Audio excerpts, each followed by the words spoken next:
We are shifting our focus. Democrats on the House Oversight Committee have released a fresh batch of images from Jeffrey Epstein's estate, including 3 featuring President Donald Trump. And the committee said it is reviewing over 95,000 photos produced by Epstein's estate. And among the newly released 19 images, Trump appears smiling with women whose faces are redacted, standing beside Epstein and sitting with another woman. It is unclear when or where the photos were taken.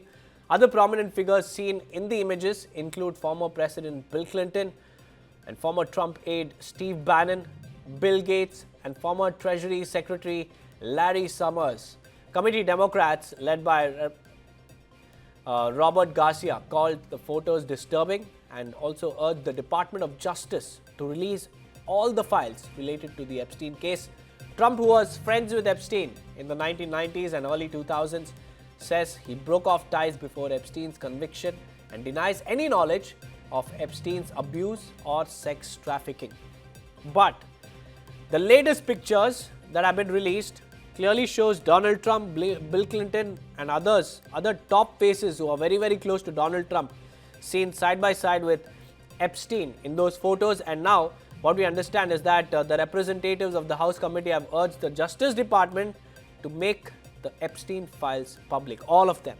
And with that, the trouble continues to mount on US President Donald Trump with his alleged connection with Jeffrey Epstein, because Trump, who was friends with Epstein in the 90s and also early 2000s, says that he broke off ties with Epstein's conviction case coming forward and also denies any knowledge of Epstein's abuse or even sex trafficking. So time and again, Donald Trump has been distancing himself from Epstein, saying that before the controversy came to light and before Epstein was even convicted, Donald Trump cut off ties.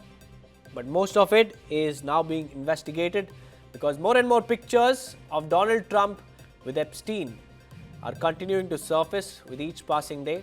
And what we need to know here is the fact that the Department of Justice is now under pressure because the committee Democrats, led by Robert Garcia, have called the photos in which Donald Trump is seen smiling with Jeffrey Epstein disturbing and urged the Department of Justice to release all the files, all images, all connections of Epstein and other top politicians, because Trump appears to be distancing himself time and again. So many suspect that there is more than what meets the eye to the entire case, and Donald Trump has a lot of questions that he needs to answer, especially those concerning his closeness with Epstein.